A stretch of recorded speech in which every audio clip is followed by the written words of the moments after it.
Hey everyone, welcome to part 2 of this unbelievable interview with Ray Young, former UCLA Bruin and the vice president and co-founder of Media 34. If you listen to part 1 of this interview with Ray Young, please feel free to fast forward to the 9-minute and 10-second mark of the podcast. Otherwise, enjoy the introduction of the podcast as well as the intro of Ray Young right here in the Sports Deli. If you didn't get a chance to listen to part 1, we hope that you can check it out at some point at a later time. Welcome first-time listeners and returners to the Sports Deli. The Sports Deli is sponsored by SportRx. SportRx is the leader in sports prescription eyewear. You can find them online at sportrx.com. And don't forget to enter the code DELI10 at checkout for your special 10% discount. A little bit about your hosts today, Hootie Hoot. I coached college basketball for 23 years, 15 on the men's side and 8 on the women. And I now coach at a low-income, first-generation high school girls basketball here in San Diego. I played 4 years of college basketball. I'm a life coach.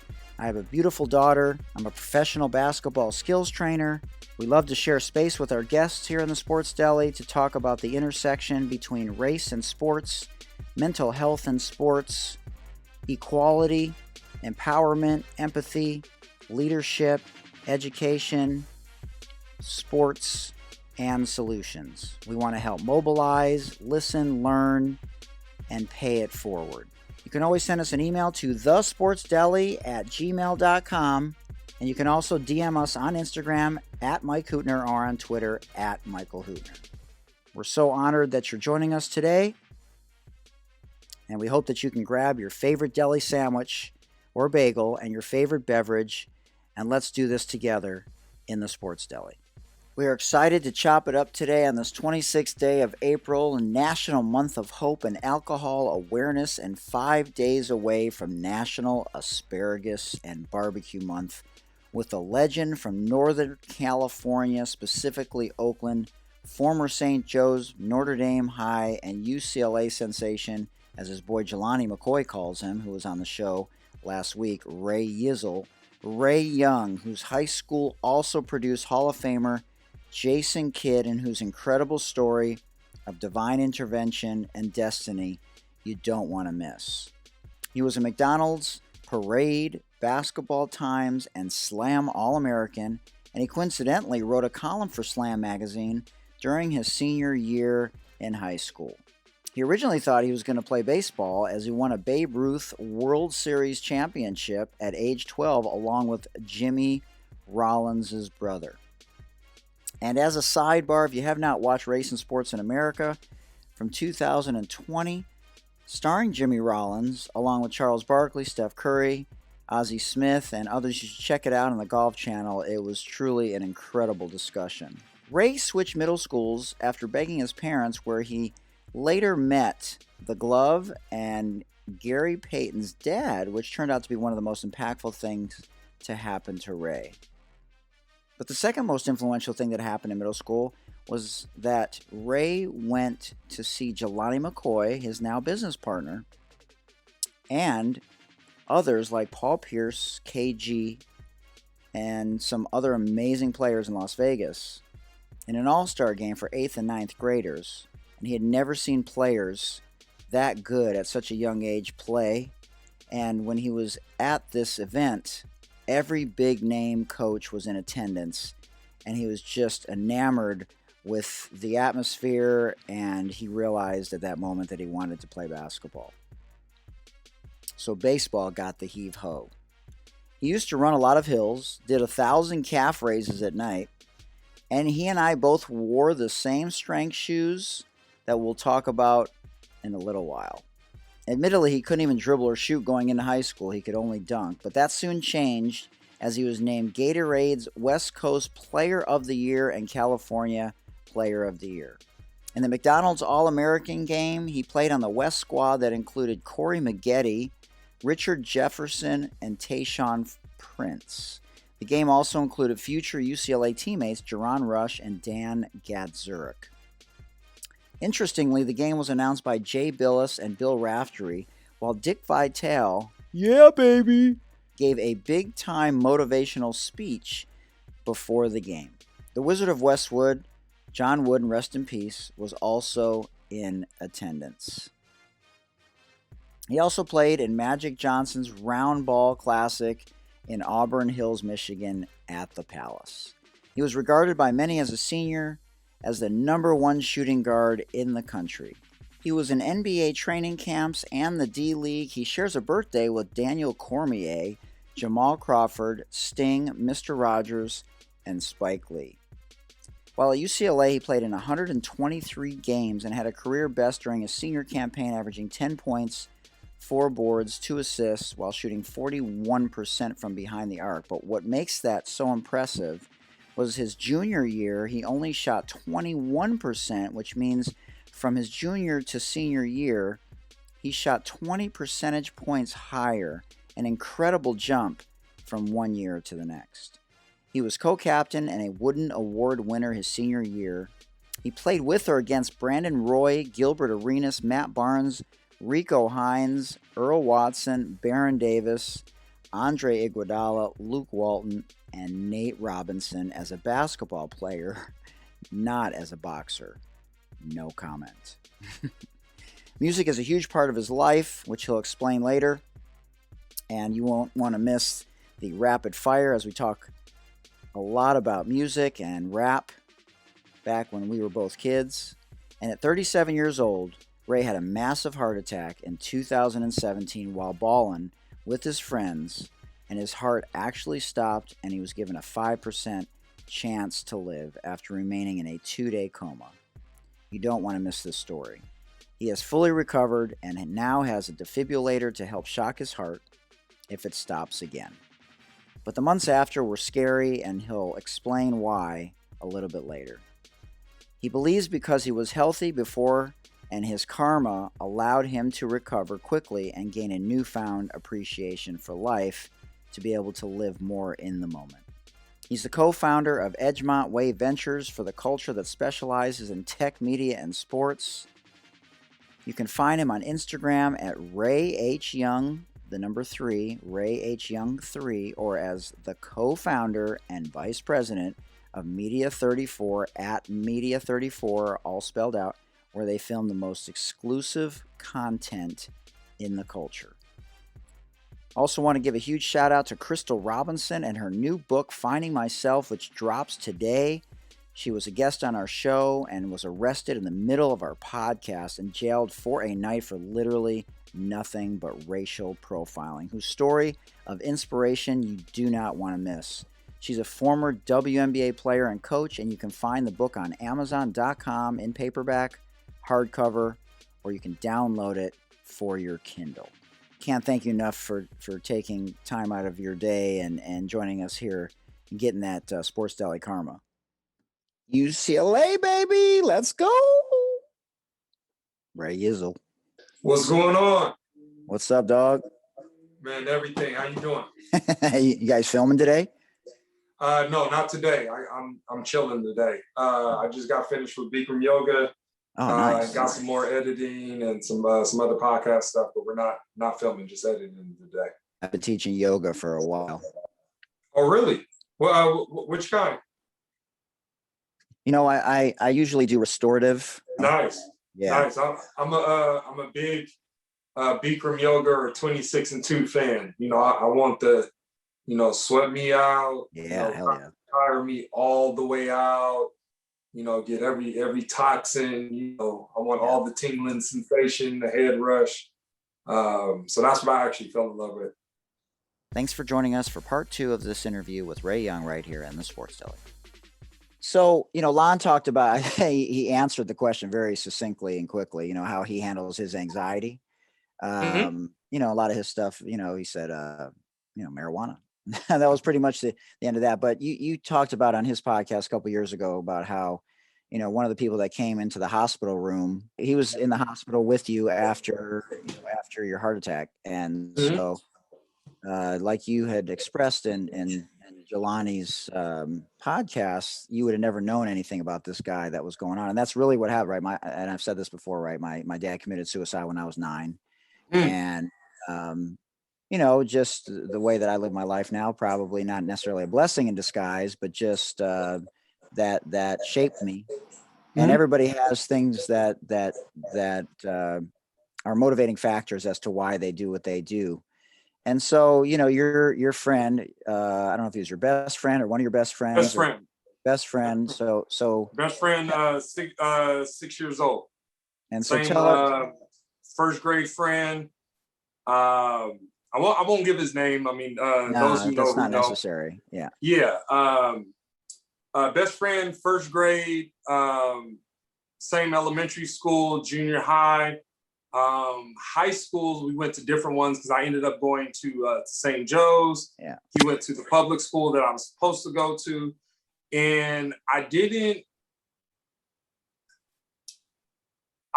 even know people. I didn't know it was possible to have mental health issues. I didn't even know, I didn't even have a perception around it. Yeah. Does that make sense? It wasn't even taboo. You just didn't even know. No, I didn't even know, because mental health issues in my community meant that you were on drugs. Yeah. It meant that you were, and not marijuana, because marijuana is not a drug. Plants is not a drug, right? Right. That's why it's categorized separately, right? Yes, that's why I'm saying an actual drug. Stimulant. Yes. Narcotic, exactly. Yes, right. So something that somebody had to process is a drug. Right.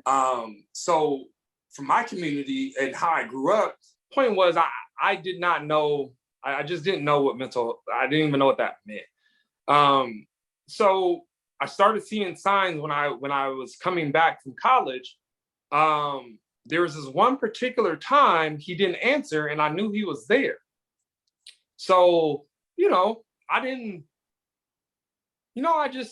I called his mom and I remember the mom's answer was super weird. Like, oh, he's been struggling and he's been down there a lot. I don't know what's going on. You sure he heard, I was like, yeah, I think, what I'm saying? I'm like, yeah, he's, cause he was living at the bottom of his mom had almost like a second house downstairs, and that's where he was.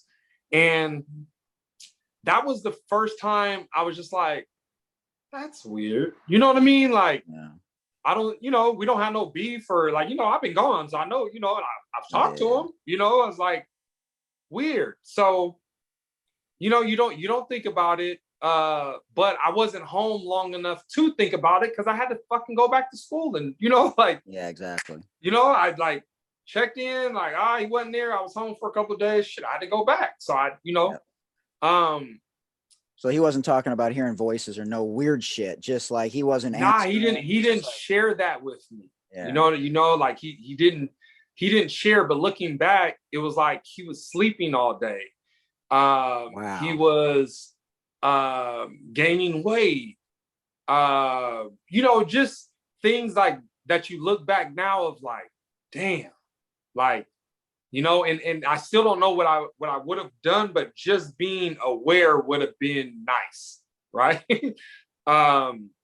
So like I said, he was already starting to show signs of mental health and just oh, that's weird. What the, you know what I mean?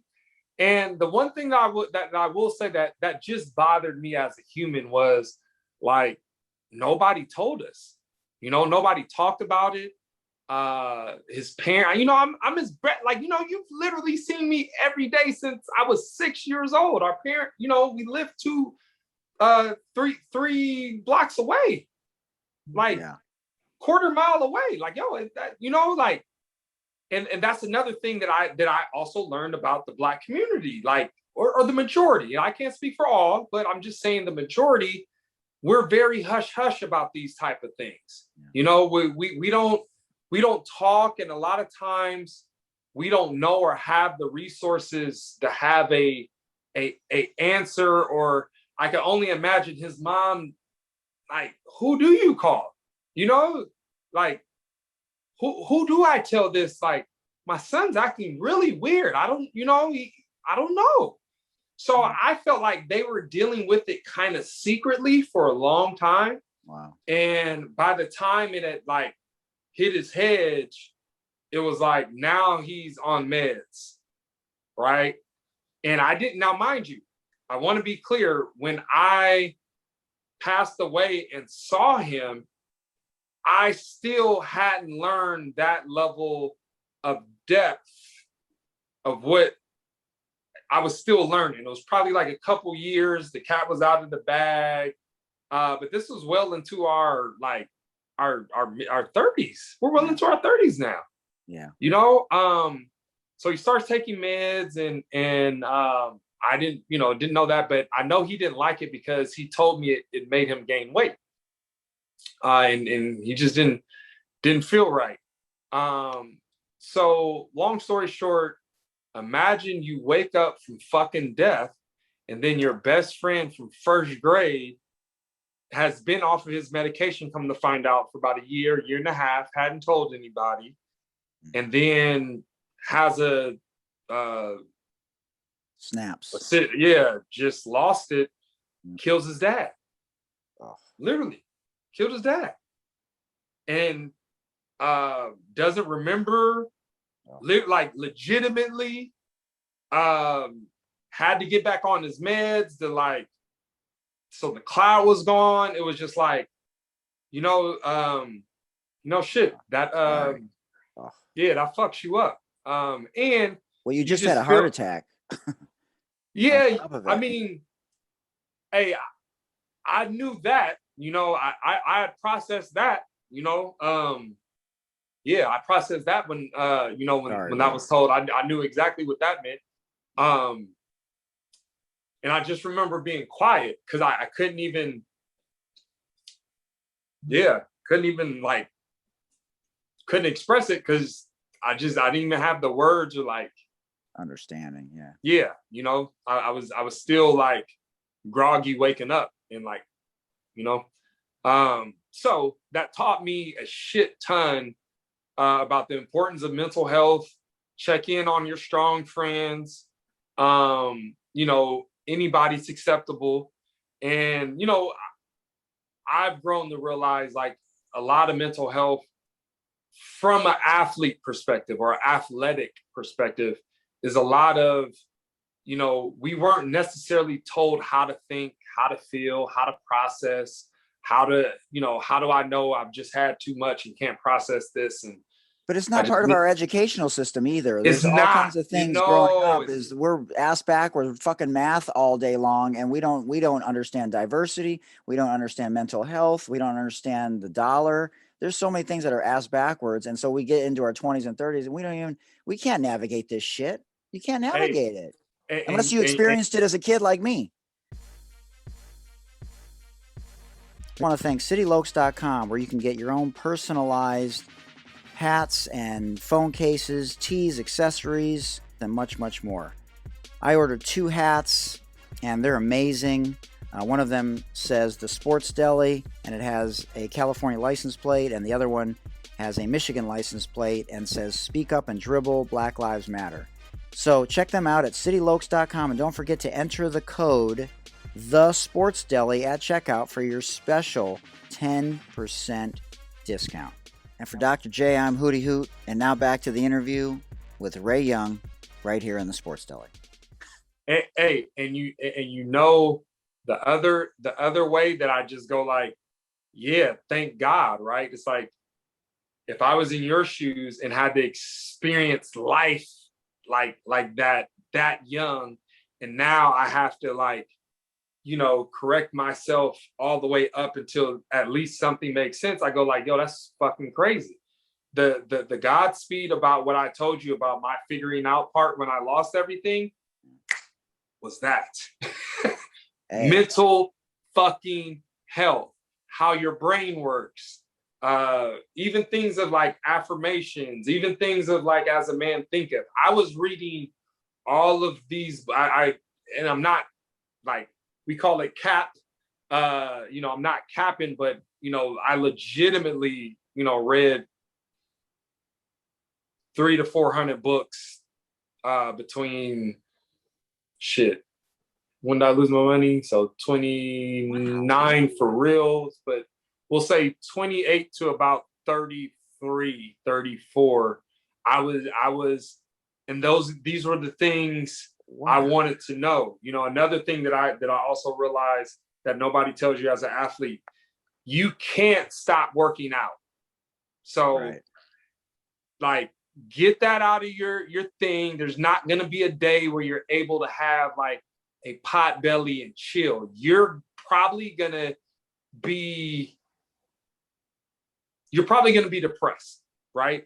Yeah. Now that I know how the body, how the mind, you've created these endorphins your whole and life. practice your whole life. Yep. And your brain is used to calculating at fast speeds and doing this, and then you just want to, sit down and figure out life. And no, motherfucker, that's not going to work that way. Works. Exactly. Yeah. It doesn't. No. You can't operate that way. You've already trained your body to be this thing. Exactly. You get what I'm saying? So you can't. There's not a take back with the way it works. And I go, one of the reasons I've stayed madly in shape is because of mental fucking health. Yeah. But there's a life hack in this of like, hey, I still work out 5-6 times a week, sometimes 7. The only time I've ever been depressed was when I didn't work out. That's it. Yeah.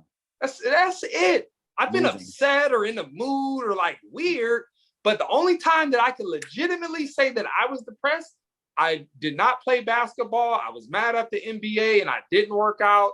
I luckily don't have the like get fat gene, but I just was looking sloppy.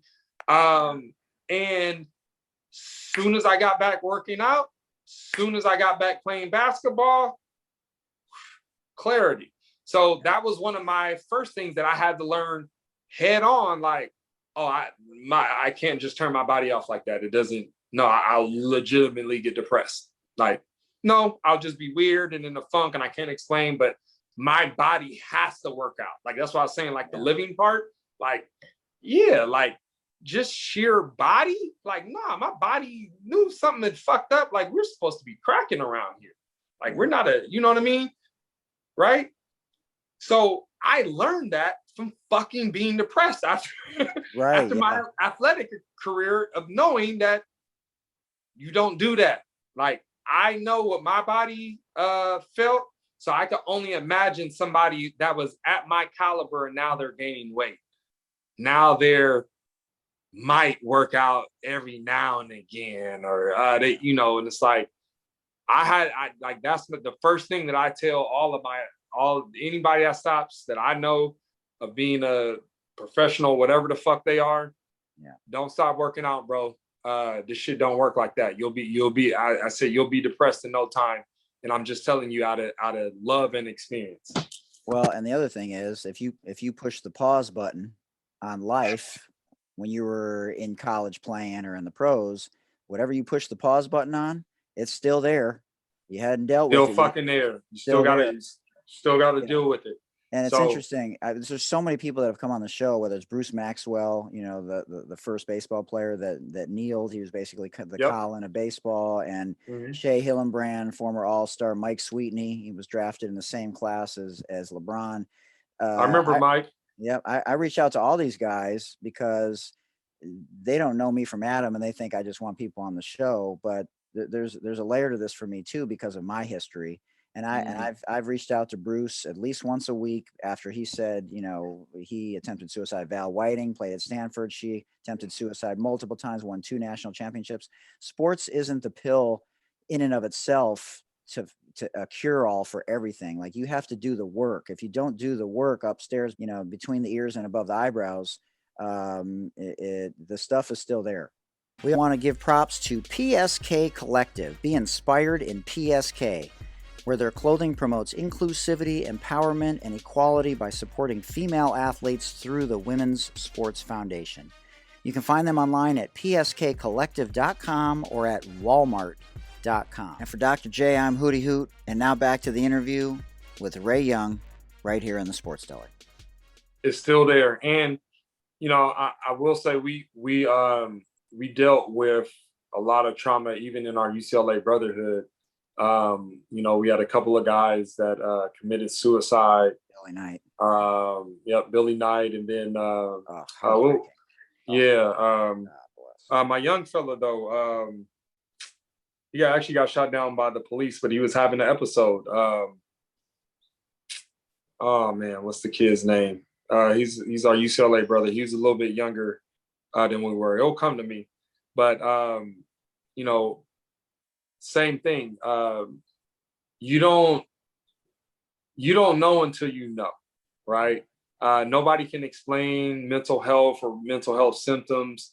Is one of those things that you have to experience and know for you to even recognize it elsewhere, because it's alluring.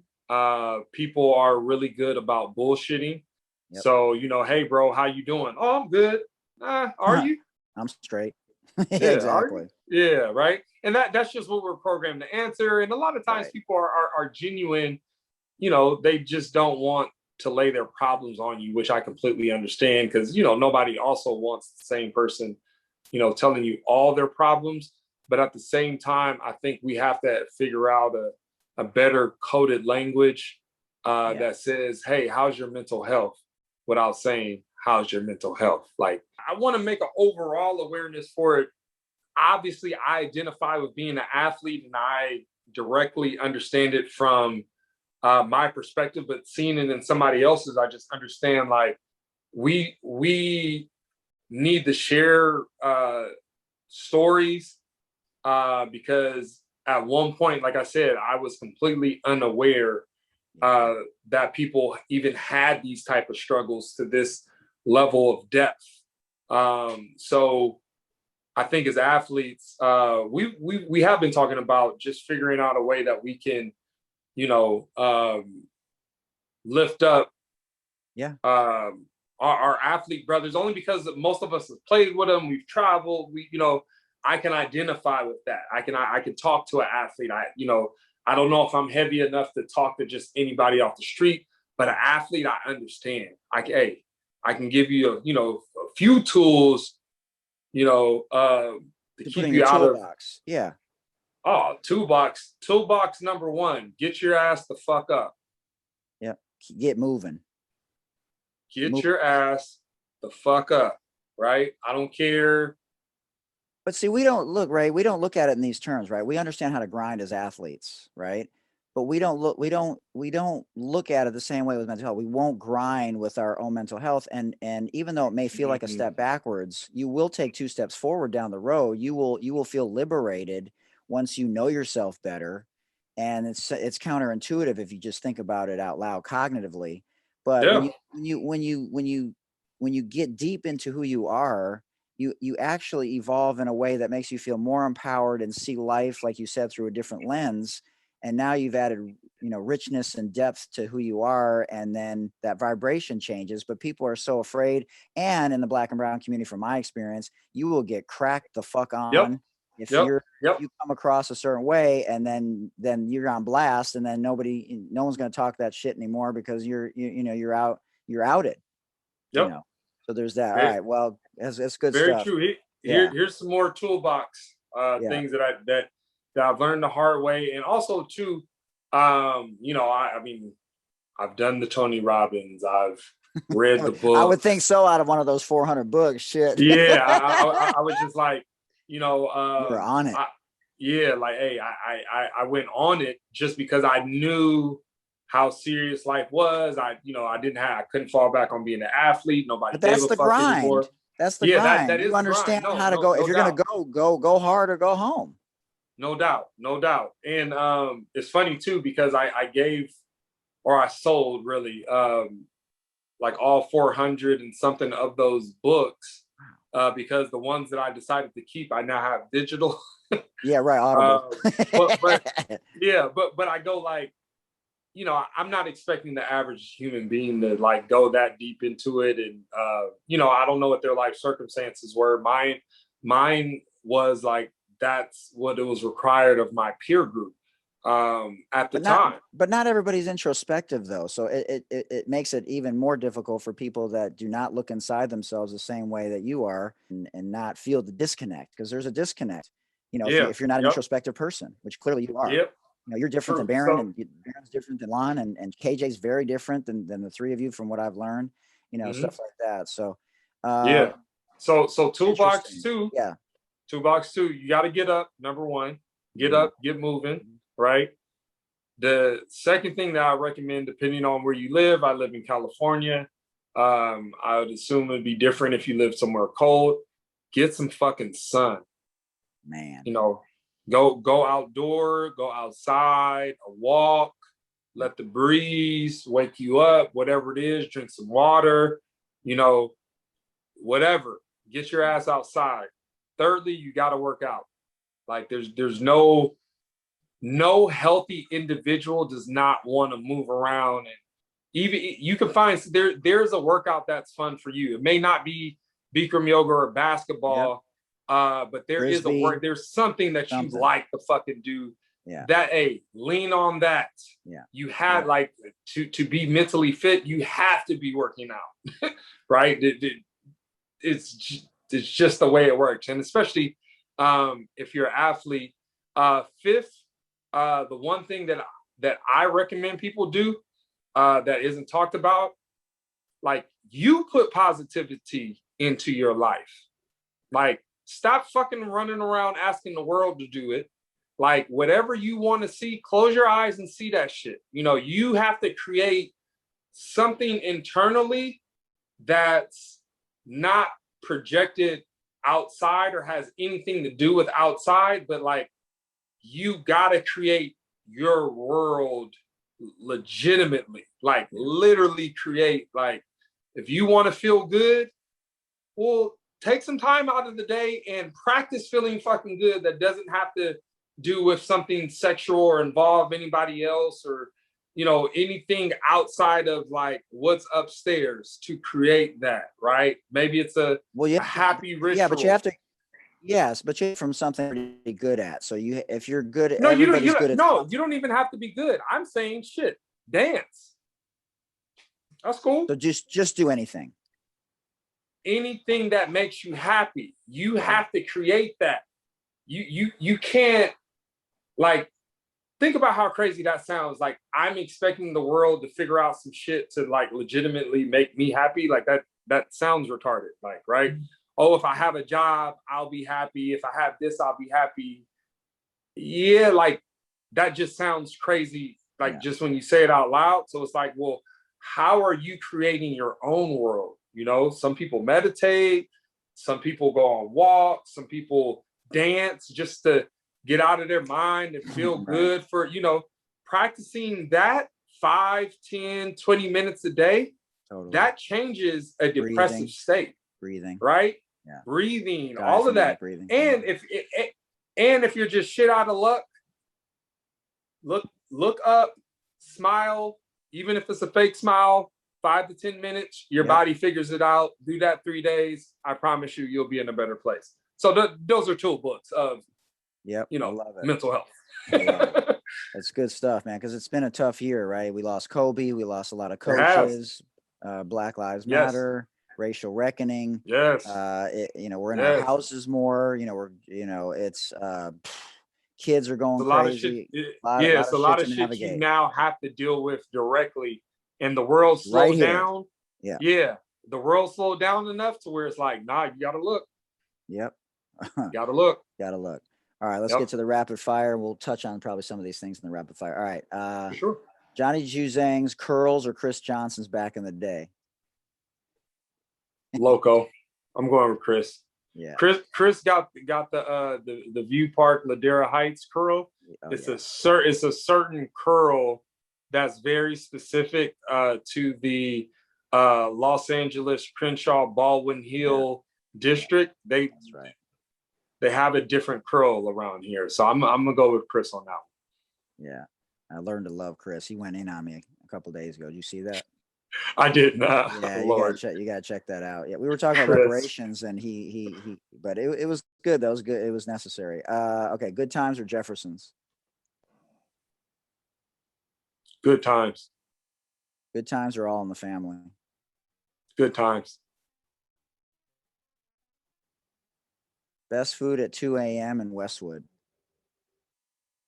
Dee Reese. Grape Ape, Pink Panther, Fat Albert, or Scooby Doo?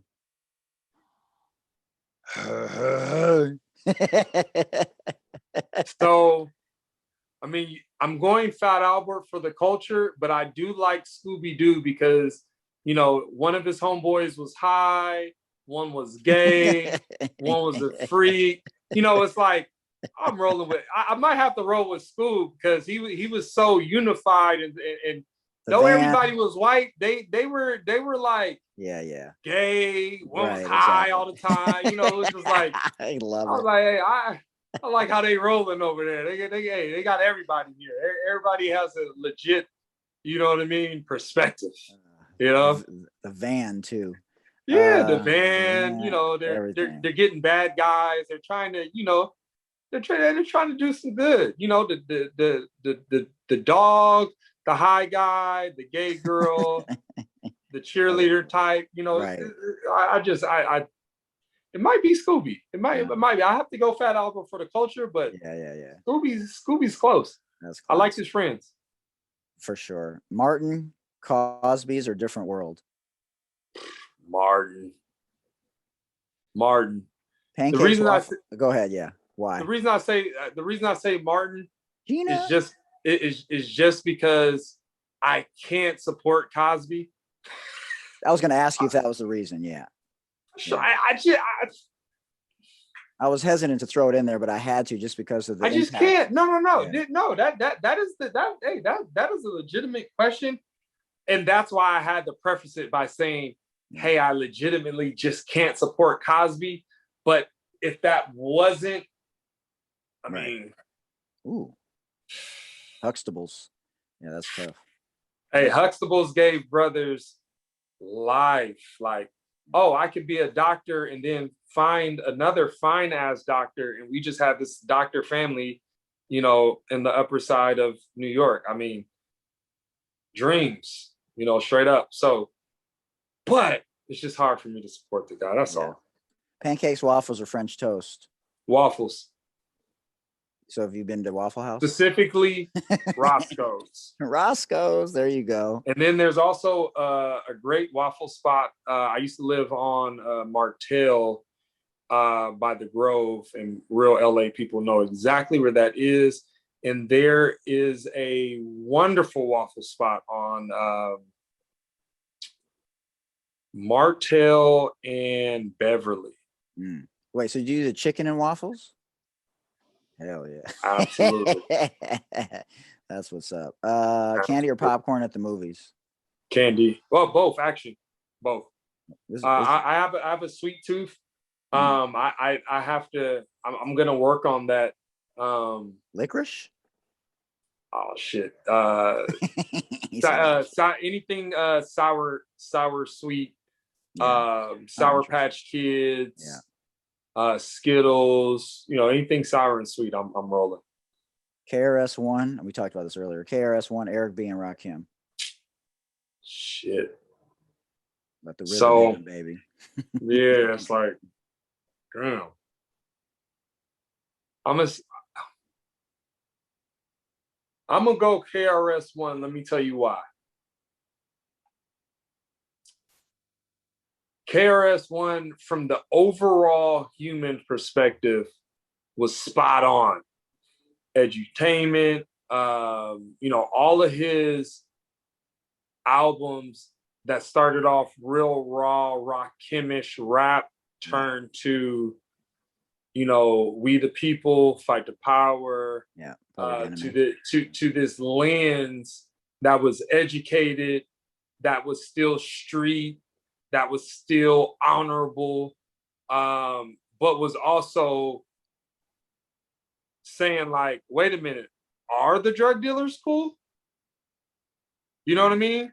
Yeah. What, like, you know, he was the one, you know, wait a minute, is pimping girls like really that cool?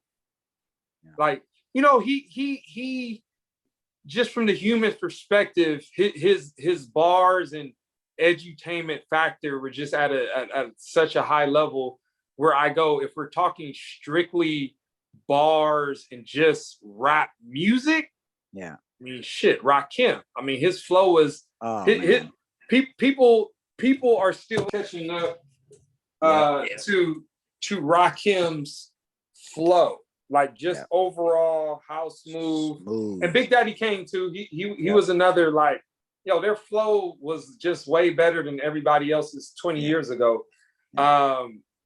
Then I would say Rakim, but just the overall human experience, the evolution, I'm gonna go KRS-One because I never got to see Rakim evolve. Yeah, that's true. I didn't think of that. LL or Run DMC? Run. Yeah. Run. I gotta go Run just because. That's interesting. I wouldn't have thought that. Yeah, I could have thrown Cool Mo D in there too. Well, then I'd be LL. And it would probably still be Run DMC no matter who you throw in there, just because I go, like, let's not get it twisted. And like I said, this isn't just about the bars or who had better music. I would probably give that to LL Cool J if we're going on bars. Yeah. But I go culture. I go, who were the first people that fucking told corporate America, hey, you dumb fucks. Facts. No, Black kids and these rappers fucking love these particular kicks. Yep. Dude, they got a fucking song about it. Like, I just played it this morning for my daughter. She just got a pair of Adidas, and I was like, Mom. They were literally the first one that gave corporate America a fucking clue. A clue. If Russell Simmons doesn't have the Jewish uptown connect to tell these fucks, fuck what you feel about rap. Like, we're popping in. Every kid in Harlem is literally wearing Adidas with the fat laces. Yep. The fat boys also had the Adidas with the fat laces. Yep. Your break dancers had the Adidas with the fat. You guys need to talk to the brothers. Right. They got a thing over there. And then when the brothers or the sisters, or once we have a thing, it always becomes like. That's cultural. Why I'm like, I'm not trying to do some shit like like everybody's already done that. Right. I'm gonna stay in my lane, and like Tyler Perry getting recognized by the time he's a fucking billionaire. Like, dude, this guy's been doing I want to tell the story of Tyler. I wanted to follow him.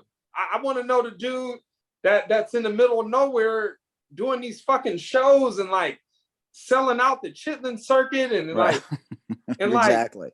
And I go like, there's nobody rich that didn't think to like, yeah, man, I'm gonna just give you a couple million. We'll figure this shit out to get like a VC dude wouldn't have no clue unless you're in the culture. But I go, the reason that I wanted to start my firm was because like, there's just shit. You're like, corporate America. But they knew about it. They didn't want it to be a thing. At least the last 10 years they did. Listen, I don't even like all of Tyler Perry's shit. Yeah. Let me be the first one to say 95% of it I don't even like. However, as a businessman, right, I would have gave that man the money 15 years ago. Yeah. Yep. Like, it doesn't matter if I like it. Look at not only the impact, but also he's hiring Black people. He's creating his own Tinseltown. Yep. He's not asking for favors. He's not begging nobody to watch his shit. He's not he's doing his own thing for the people that know about his thing. Yep. And, if you get it, you get it. But if you don't, that's cool too. It's not really for you like that. Like, you're not going to understand these stories. That's what the hills are for. Right. Exactly. Like 90210. Like hey. And 90210 is a dope show. I'm just saying I don't relate. So that's not a story I even care to be a part of. Like, I don't know what the fuck goes on. Like, you know, like what would I have to add in that? Like, you know what I mean? Yeah. So one night in Miami or American Skin? Damn. Miami. I'll go Miami on that one. Yeah. Powerful, you know, generational impact. Snoop, Eminem, Jay-Z, Tupac, Drake, or Kanye? Jay-Z, because he's the only billionaire. Dre might be, and Yeezy, I think, is now. But once again, Jay-Z doesn't rap better than he raps better than everybody outside of Eminem. He's married, which I admire. He has a beautiful wife, which I also admire. Kids, and more importantly, his direct effect on the culture is not even close. Drake is still in artist mode, so he's still, you know, artist. He hasn't got to the human perspective yet. He's gotten to the human emotion, right? But he's still a kid, you know. He's still partying and bullshit. Who else did you say? Tupac. Yep. Snoop. Yeah. Snoop. Love Snoop. I mean, shit. His cultural impact is amazing. Shout out to Baron and Snoop with the new movie Domino. Yeah, I was in that movie. Yep. Yeah. Can't wait to see it. Yep, that's awesome. Yep, I was definitely in a couple of scenes there. That's freaking awesome. That'll be fun.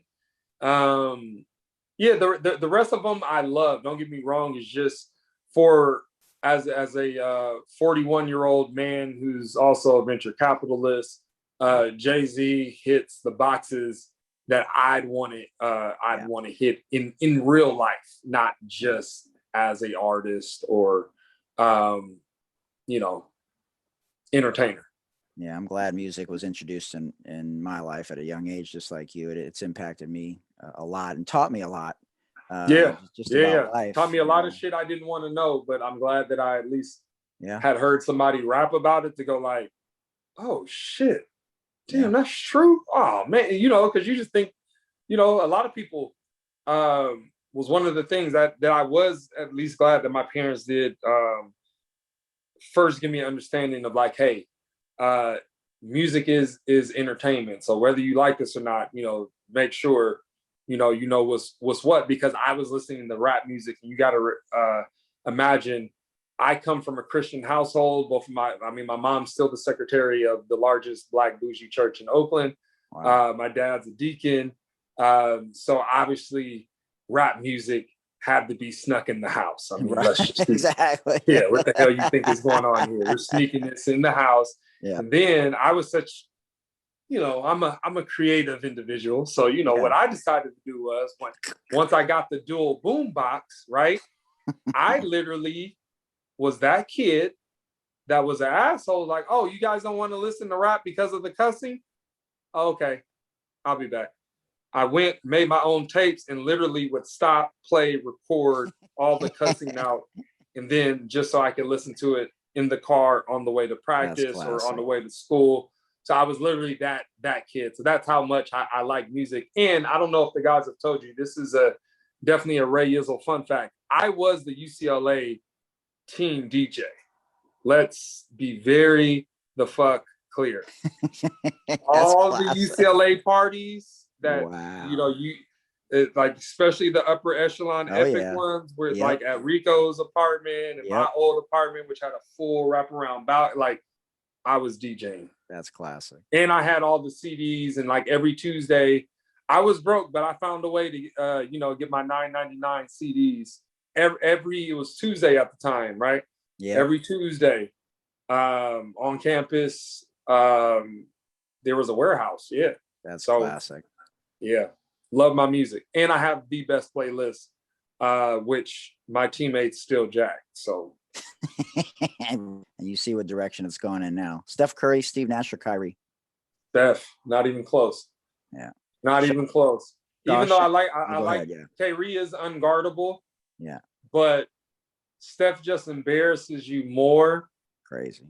Because he's shooting the three on you. Kyrie is just like the ultimate street ball point guard that you wish, you know, he's like the guy but I know a couple of Kyries at a couple of parks. Bone Crusher. I mean, there's a couple of point guards I know in street ball that can legitimately do what Kyrie does. Kyrie AI or Zeke? AI, not even close. Not even close. Pound for pound, the best basketball player ever. Who comes to mind when you hear the word courage? Shit, my dad, who raised me. Leader.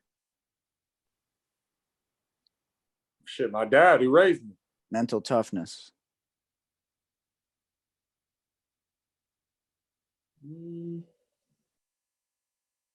I'll give Earl that one. Earl was a tough motherfucker for his little and like I saw Earl and Earl, I mean, definitely got put in a great position, but he's average size, average athleticism.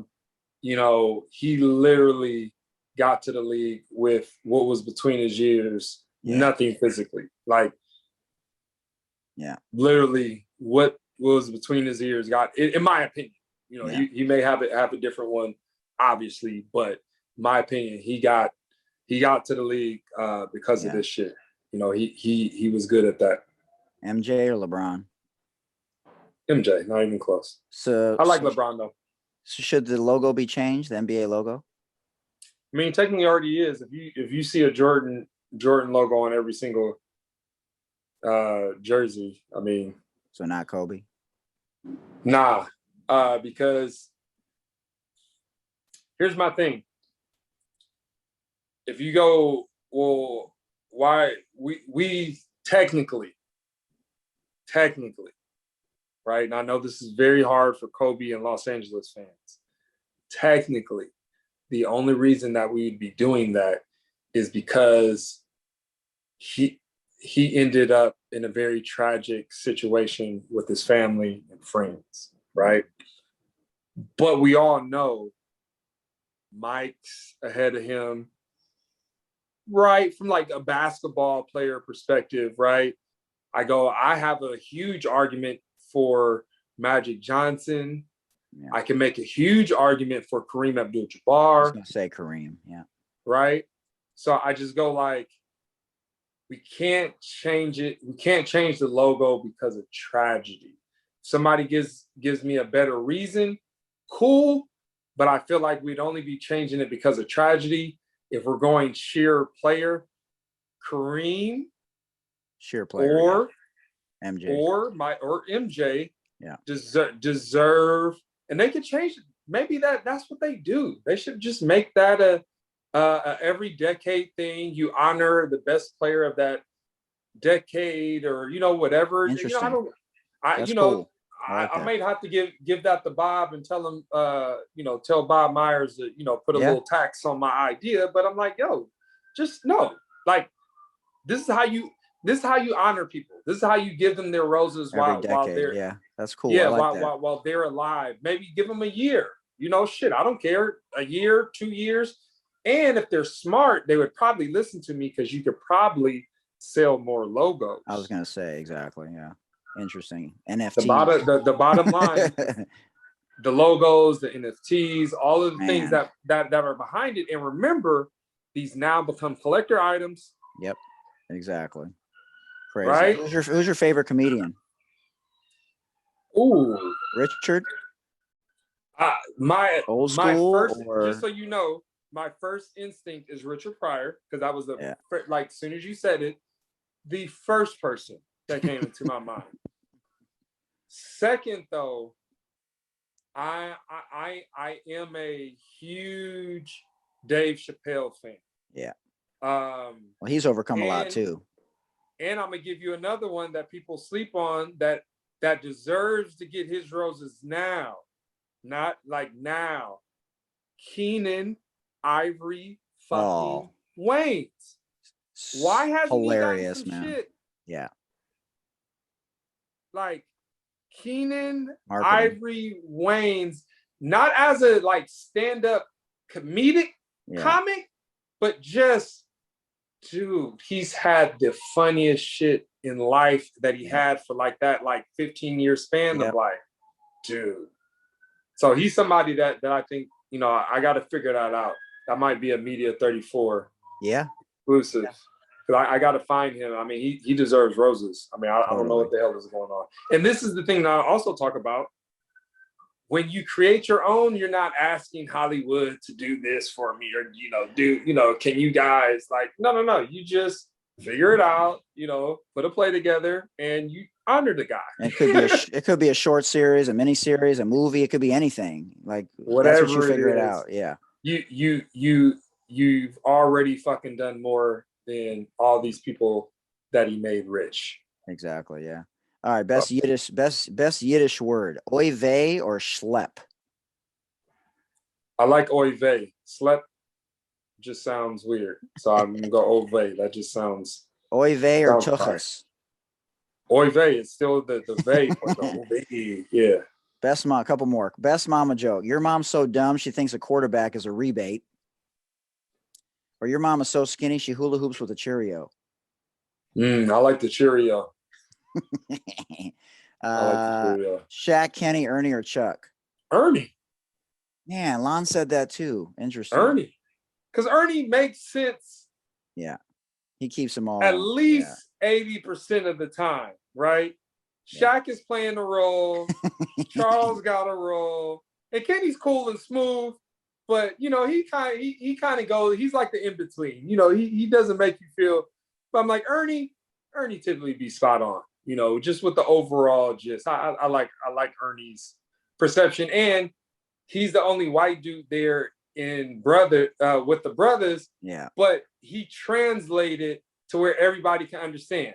Yeah. You get what I'm saying? And he's like comfortable in that role too. And he's comfortable. Exactly. And it's a skill. You can see the way he, you said, and then he puts it together in his Ernie way, and everybody gets it. Well, and he's got life experiences too, right? Overcoming cancer, and then that factors into how he sees. Yeah. So he identifies with athletes and how they think and what their mentalities are, and like, it's like, I just like Ernie from a human perspective. He's just like, hey, there's anybody up there that I'd want to sit down and like chop up life.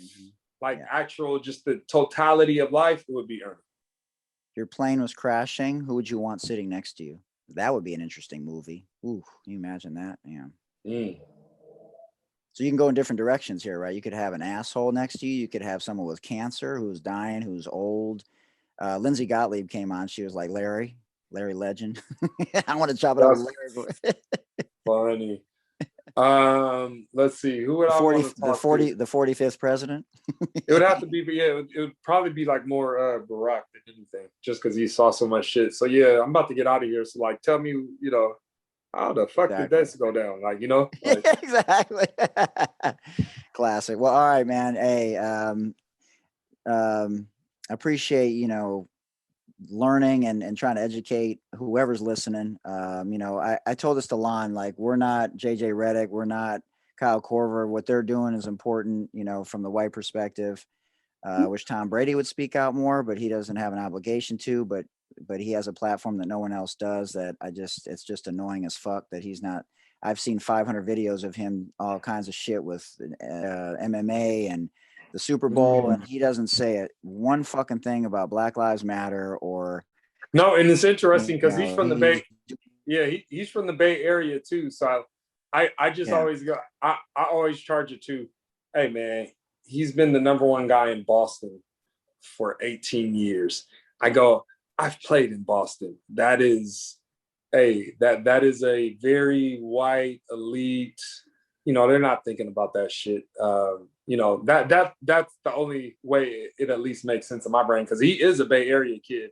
And typically you're bred to be aware, you're bred to see all kind of different walks of life. It's like, you know, it's actually just because I know he's from the Bay Area, it's just more interesting that he doesn't like, oh, that's It's interesting. Like Three words from Tom Brady would change people's perspectives, and he doesn't get that part. He's on the wrong side of history with that. And we're so excited to finally be supporting Moolah Kicks. They're dropping in May of 2021. They are the first female-only brand basketball shoe, and you can find them online at Moolah. Moolah is Moolah, Kicks, like shoes, Kicks, plural, moolahkicks.com. Anything else you want to share with everyone that's listening? I appreciate the journey and your evolution and your commitment to yourself and finding balance and thank you. And really trying to create these spaces that are long overdue from a collaborative standpoint, educational standpoint, and be a voice in your own way. So it's a mad props to you and the company and Lon and everybody. No, I appreciate it. Thanks for having me. Great convo. I don't have anything to say, but just what do you tell white America? Man, just be fucking good humans. Like I just go like you like take the color out of it. Like take the But people don't think it's real still. They don't think it's real still. They don't think this systemic racism stuff exists or there's a disparity or there's there's no. I make 6 times as much money as you with the same degrees, shit like that, I inherently know that they fucking know. Yeah. But like, get the fuck out of here. Right? Like, come on. Now, at least now they do. When was school integration? Like 68 right. or something? Exactly, yeah. I'm like, school integration was 68. I'm like, so that means like a lot of these people's who are now grandparents were kids. And I'm like, what else were they fucking taught? Like, you know what I mean? Like, exactly. It's half education and it's half like I don't put it like this. Just like I can, like they can identify of like why Black and brown or people of color or poor people, right? Feel a certain kind of way about topics that they don't see as a problem. I go, because I've never been that oppressive or wanted to or benefited from any outside of being a man, right? Yep. Outside of being a man, I haven't purposely, I don't even look at the world like that. So it's also hard for me to like, or I shouldn't say it's hard for me. It's easy for me to understand of why they would not only see it that way, but make sure that they continue to see it that way too, right? Whether it's true or not, if you watch Fox News 99% of the time and you legitimately think these people are telling you the truth, yeah. I go like, well, I mean, shit, like that's their education. That's what their mom watched. That's what so just, you know what I mean? Like how am I expecting them to see anything different when this is the lens that they look at? And let's keep it a buck. In middle America, cops are the fucking homies. Right. There's not a black, there's not a brown, there's not an immigrant, and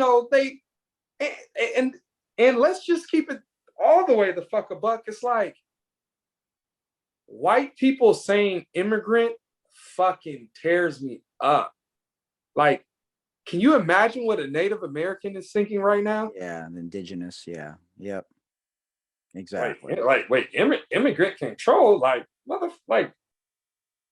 send you motherfuckers back. What the fuck? Like, you know what I mean? We didn't ask you. Yep. Like, you get what I'm saying? So that's why it's like getting into that is so heavy and just like, damn.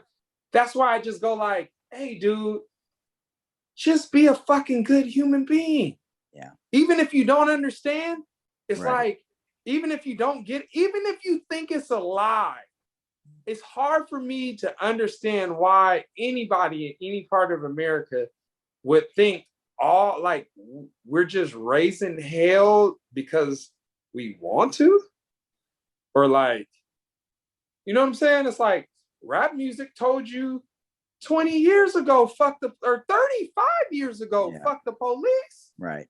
that have been in rap music. That is not a thing in our community. Everybody typically has had a thing for no reason at times with the cops. So there's a lot of mutual feeling. So it's like, even if you don't feel that way about, Sheriff Bobby, just understand, like, yo, hey, there are other areas and communities that don't operate the way Sheriff Bobby does. Okay. Like, however crazy, but they think, I just also go like, fear is a powerful drug. And if you fear your quote unquote race is going to be wiped out, if you fear there's going to be retribution for the shit that you did to natives and black people, whatever or you fear there's not going to be whatever the fuck anymore. It's like, that's really what's getting sold. Yeah, you got to like learn your history and like not say dumb shit and like, that's right. Yes, that's what we're turning into. There's Google. I mean, you can legitimately, if you think we're crazy, like, no, well, just Google, how many times, we're not fighting for like real rights. Like, we're like civil. Civil means we're just cool, not equal. I mean, we say equal, but like civil. You understand? Like, just so we could be civil. That's what we were fighting for the longest. So I'm like, what the fuck are you guys talking about? You don't know why people, and there's no racism in America? Yes, they're like, yeah. And if there's not and you don't see it, well, kudos to you, because you fucking 100% have benefited off of it. So yeah, no doubt. The fact that you can't even see it tells me all the privilege that I need to know. Yeah. To where it's like, hey, just be a good human. Like, flat out. Just be a good human. Well, I'm glad you're educating people the way that you are, because people will understand it from different perspectives and in different ways. And if it just happens organically, and what I like is, among a lot of other things that you're doing, you're changing the way that the black dollar is being spent and creating generational wealth, and you're educating people as a part of your mission, and that layer is going to be felt for generations to come, and I applaud you for that. No, I appreciate it. Thank you. All right, man. Much love, and anything we can do, to pump anything you're doing, I'm all about it, and let me know. No, I appreciate it. Same here. Great chatting with you, Mike. Yeah, man. All right. Good luck with filming this week, and can't wait to watch Domino, man. Man, appreciate it. Thank you. All right. Talk soon. All right, now. All right. Peace, man. Peace. All right, like. Remember, your voice matters when fighting systemic racism. Read a book, acknowledge your white privilege, watch a movie about institutional racism, call your local or state representatives, or have a conversation with someone that doesn't look like you. We have to change the economic, educational, police, housing, prison, and voting suppression narratives that currently need to be changed in this country. And the only way to do that is to listen and learn, and then help be a part of the mobilization and change that we want to see. Remember, you can always send us an email to thesportsdeli@gmail.com. Until next time, please mask up still. Remember, Black Lives Matter. Peace.